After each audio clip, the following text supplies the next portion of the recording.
Hello friends, मेरा नाम है तुषार और आप सभी का स्वागत है मेरे यूट्यूब चैनल तुषार.education पे। दोस्तों, यदि आप मेरे इस चैनल पे पहली बार विजिट कर रहे हैं तो इस चैनल को जरूर सब्सक्राइब कर दीजिए और ये वीडियो आपको पसंद आए तो इस वीडियो को जरूर लाइक कर दीजिएगा।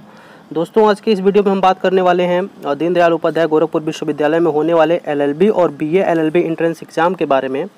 और जो उनका सिलेबस मैंने डिस्कस किया हुआ है अपने चैनल पे, उसमें लीगल एप्टीट्यूड का सेक्शन है जो कि मैं अपने चैनल पे पढ़ा रहा हूँ।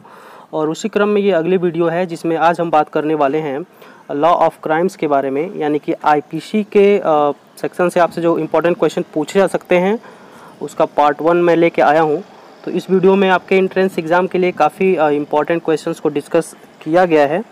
तो इस वीडियो को अंत तक देखिए और ये वीडियो आपको पसंद आए तो इस वीडियो को ज़रूर लाइक करिएगा और इस चैनल को ज़रूर सब्सक्राइब कर दीजिए। और मेरे इस चैनल पर विजिट करके लीगल एप्टीट्यूड से रिलेटेड जो भी वीडियोज़ मैंने डाल रखे हैं उस वीडियोज़ को भी देख लीजिए। वो वीडियोज़ आपके एंट्रेंस एग्ज़ाम में निश्चित ही फ़ायदेमंद साबित होंगी आपके लिए।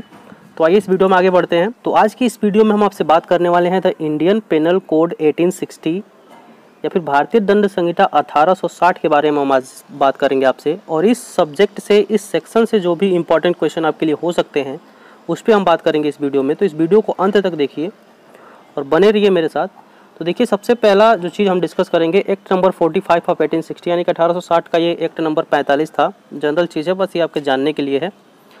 जो मेन चीज़ है इस वीडियो में वो चीज़ें मैं डिस्कस करूं। देखिए, सबसे पहला जो क्वेश्चन आपके लिए बन सकता है, ये दो डेट आपको ध्यान में रखना है। एक 6 अक्टूबर 1860 यानी कि 6 अक्टूबर 1860। ये डेट इसलिए इम्पॉर्टेंट है क्योंकि इस दिन जो है इस एक्ट को पारित किया गया था। गवर्नर जनरल की अनुमति प्राप्त हो गई थी इस एक्ट को, यानी कि 6 अक्टूबर 1860 को। तो ये डेट इसलिए इम्पॉर्टेंट है कि 6 अक्टूबर 1860 को ये पारित हुआ था, यानी कि गवर्नर जनरल की अनुमति इस दिन को प्राप्त हुई थी 6 अक्टूबर 1860 को। दूसरा डेट है 1 जनवरी 1862। इस दिन से इस एक्ट का प्रवर्तन यानी कि ऑपरेशन आरंभ हो गया था। एक तरीके से कहें तो ये कमेंसमेंट की जो डेट है, शुरुआत की जो डेट है इस एक्ट की, 1 जनवरी 1862। ये डेट बहुत ही ज़्यादा इंपॉर्टेंट है आपके लिए, आपके एग्ज़ाम में ये पूछा जा सकता है। दूसरी बात ये कि मैं बात कर लूँ कि आपसे IPC करके क्वेश्चन पूछ सकता है कि IPC की फुल फॉर्म क्या होती है। तो इस बात पे भी आप ध्यान रखेंगे कि IPC की फुल फॉर्म होती है द इंडियन पेनल कोड। ठीक है, द इंडियन पेनल कोड। उसके साथ मैंने दो डेट्स आपको बताए, एक 6 अक्टूबर 1860 और 1 जनवरी 1862। 6 अक्टूबर 1860 को ये पारित हुआ था, गवर्नर जनरल की अनुमति मिली थी और 1 जनवरी 1862 से इसका कमेंसमेंट यानी कि ऑपरेशन शुरू हो गया। ठीक है, तो आइए वीडियो में आगे बढ़ते हैं और अन्य क्वेश्चंस को भी देख लेते हैं। अगला जो क्वेश्चन है हमारा वो मोस्ट इंपॉर्टेंट क्वेश्चन आपके लिए है कि the general law of crime in India is contained in, यानी कि जो भारत में लॉ ऑफ क्राइम्स है वो किस में निहित है। वो किस में निहित है? तो वो निहित है द इंडियन पेनल कोड 1860 में।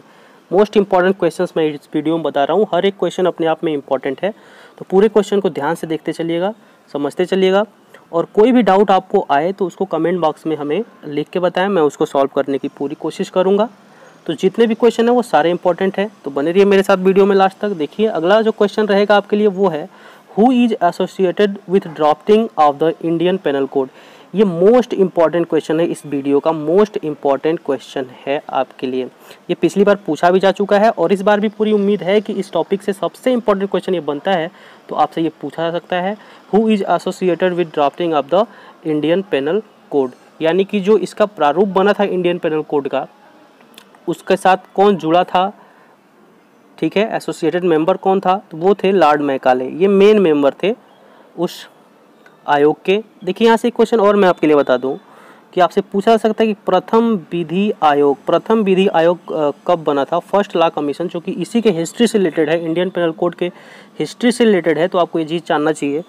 फर्स्ट लॉ कमीशन बना था आपका 1834 में और ये इंडियन पेनल कोड से ही रिलेटेड है, इंडियन पेनल कोड को ही बनाने के लिए बना था, तो ये आप ध्यान में रखेंगे। तो उसके सबसे महत्वपूर्ण जो सदस्य थे वो थे लॉर्ड मैकाले, तो इनका नाम आप बिल्कुल ध्यान में रखेंगे। तो यहाँ से एक क्वेश्चन और आप तैयार कर लें कि प्रथम विधि आयोग या फिर फर्स्ट लॉ कमीशन 1834 में बना था। ठीक है, अगले क्वेश्चन की हम बात करें तो the Indian Penal Code extends to. देखिए, अब यदि यहाँ पे एक क्वेश्चन पे ज़रा ध्यान दीजिएगा कि अगर आप पुराने किताब को पढ़ेंगे तो वहाँ पे दिया हुआ है कि जम्मू कश्मीर को छोड़ के ये पूरे भारत पे लागू होता था, लेकिन 2019 के अमेंडमेंट के बाद ये अब पूरे भारत पे लागू होता है, होल ऑफ इंडिया। तो इस बात को आप ध्यान में रखेंगे। यदि क्वेश्चन पूछता है कि the Indian Penal Code extends to यानी कि ये कहाँ लागू होता है, तो ये पूरे भारत पे लागू होता है, होल ऑफ इंडिया। इस बात को आप ध्यान में रखेंगे। आइए अगले क्वेश्चन की मैं बात करूँ तो चौथा क्वेश्चन है आपका, the Indian Penal Code drafted by Macaulay committee was first time introduced in 1862। जैसा कि आपने ऊपर देखा कि ये जो कमेंसमेंट है इस एक्ट का वो आपका 1862 में शुरू हुआ था और सबसे पहली बार जो ये इंट्रोड्यूस हुआ था वो बंगाल में हुआ था। तो इस बात को भी आप ध्यान रखेंगे। लॉर्ड मैकाले का नाम आप बिल्कुल अपने दिमाग में बिठा लीजिए। और ये जो कमेटी बनी थी लॉर्ड मैकाले के अध्यक्षता में कह लें तो जो ये एक्ट बना वो फर्स्ट टाइम इंट्रोड्यूस्ड इन 1862, 1862 में पहली बार इंट्रोड्यूस हुआ। कहाँ पे? तो बंगाल में। ठीक है, अगले क्वेश्चन की हम बात करें तो द टर्म होमिसाइड बड़े ध्यान से देखिएगा, ये रिलेटेड टर्म है इस एक्ट के लिए। The term homicide in criminal law means, देखिए होमिसाइड का मतलब क्या होता है, तो होमिसाइड का मतलब होता है killing of human being by another human being. मतलब ये हो गया होमिसाइड का मतलब कि एक मनुष्य के द्वारा दूसरे मनुष्य की हत्या। ठीक है, killing of human being by another human being, यानी कि एक मनुष्य के द्वारा दूसरे मनुष्य को मारा जाना, ये मतलब होता है होमिसाइड का। ठीक है, तो बिल्कुल ध्यान में रखिएगा।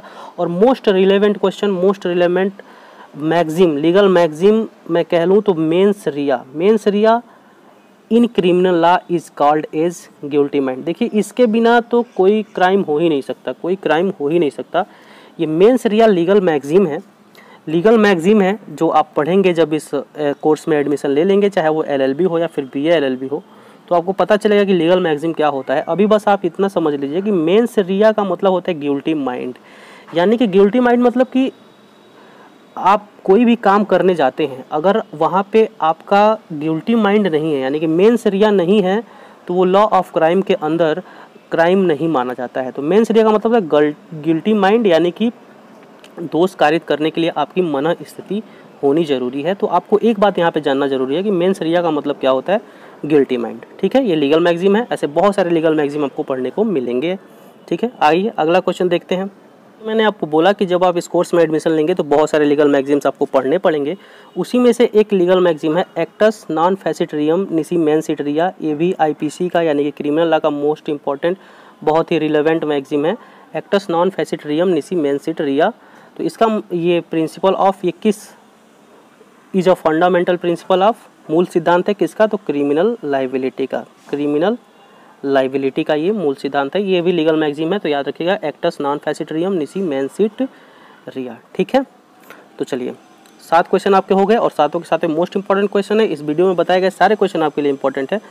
आइए अगले क्वेश्चन की तरफ बढ़ते हैं। और 8वें क्वेश्चन में बात की गई है इंजरी की, क्षति की। तो injury under Indian Penal Code refers to, तो देखिए एनी एक्ट, कोई भी काम जो इलीगली हो, काज्ड टू एनी पर्सन, जो किसी भी व्यक्ति को, चाहे वो बॉडी को क्षति पहुंचा रहा हो, माइंड को क्षति पहुंचा रहा हो, या फिर रेपुटेशन और फिर प्रॉपर्टी, या फिर उसके इमेज या फिर प्रॉपर्टी को क्षति पहुंचा रहा हो, वो सारा का सारा इंजरी कहा जाएगा। वो सारा का सारा इंजरी के अंदर आ जाएगा, चाहे उसके बॉडी को इंजरी हो रही हो या फिर माइंड को, रेपुटेशन को या फिर प्रॉपर्टी को, ये सारा का सारा इंजरी के अंदर आ जाएगा। तो यदि आपसे पूछता है ये क्वेश्चन तो आप इसको ध्यान में रखेंगे। ठीक है, अगला क्वेश्चन है who was the president of the drafting committee of Indian Penal Code. जैसे कि मैं आपसे बोल रहा हूँ कि बार बार बोल रहा हूँ कि ये क्वेश्चन मोस्ट इंपॉर्टेंट है आपके लिए। हु वाज द प्रेसिडेंट, कौन जो अध्यक्ष था ऑफ द ड्राफ्टिंग कमेटी, जो प्रारूपण समिति बनी थी इंडियन पेनल कोड को बनाने के लिए, उसका प्रेसिडेंट कौन था, तो लॉर्ड मैकाले। ये क्वेश्चन मोस्ट इंपॉर्टेंट है और जहाँ तक उम्मीद है कि इस साल ये क्वेश्चन आपके एंट्रेंस एग्जाम में जरूर देखने को मिलेगा, इसीलिए मैंने इसको कई तरीके से इंक्लूड किया हुआ है अपने इस वीडियो में, तो आप इसको बिल्कुल दिमाग में बिठा लीजिए। अगला जो क्वेश्चन रहेगा आपके लिए, there are 4 stages in commission of a crime. देखिए जब भी कोई क्राइम होता है है वो 4 तरह के आपके स्टेजेस होते हैं। वो कौन कौन से स्टेजेस हैं, जब आप उसको करते हैं तो कहा जाता है कि आपने क्राइम किया हुआ है। देखिए सबसे पहले आपके अंदर इंटेंशन होना चाहिए, गिल्टी माइंड होना चाहिए। जैसे कि मैंने आपको पीछे बताया एक लीगल मैगजीम मेंस रिया मैंने बताया, तो आपका गिल्टी माइंड होना चाहिए, यानी कि आपके माइंड के अंदर होना चाहिए कि आप उस गलत कार्य को करने जा रहे हैं। फिर उस कार्य को करने के लिए प्रिपरेशन करें, फिर अटेम्प्ट करें और लास्ट में उसको कमिट कर दें। तब ये जो चारों स्टेप आप फॉलो कर लेते हैं उसके बाद कहा जाता है कि क्राइम हो चुका है। ठीक है, तो ये चारों स्टेप्स आप ध्यान रखेंगे। अब बात मैं कर लूँ कि the attempt to commit a crime is punishable under IPC। तो IPC के अंदर जब आप क्राइम करते हैं तो वो क्या होता है, पनिशेबल होता है। कहाँ, अंडर IPC। तो ये 10 क्वेश्चन थे आपके लिए और इम्पॉर्टेंट क्वेश्चन है। इसका और भी पार्ट मैं लेके आऊँगा आईपीसी का। अभी मैं बेसिक्स क्वेश्चन इसमें रखा हुआ हूँ और ये सारे क्वेश्चन आपके लिए इम्पॉर्टेंट हैं आपके लेवल के हिसाब से। तो सारे क्वेश्चन को बिल्कुल ध्यान से रखिएगा, याद रखिएगा। और इस चैनल पे मैंने ऑलरेडी बहुत सारे वीडियोस डाल रखे हैं लीगल एप्टीट्यूड के, तो उन वीडियोस को भी आप देखें मेरे चैनल पे विजिट करके। और आने वाले टाइम में मैं धीरे धीरे आपके सारे सिलेबस को कवर करूँगा लीगल एप्टीट्यूड का। तो आप मेरे इस चैनल से ज़रूर जुड़े रहिए, इस चैनल को सब्सक्राइब कर लीजिए। और ये वीडियो आपको पसंद आई तो इस वीडियो को ज़रूर लाइक कर दीजिएगा। और कोई भी क्वेरी आपके दिमाग में है तो आप हमें कमेंट बॉक्स में करके बताएँ, मैं उसको ज़रूर सॉल्व करूँगा। मिलते हैं किसी और वीडियो में, तब तक के लिए जय हिंद, जय भारत।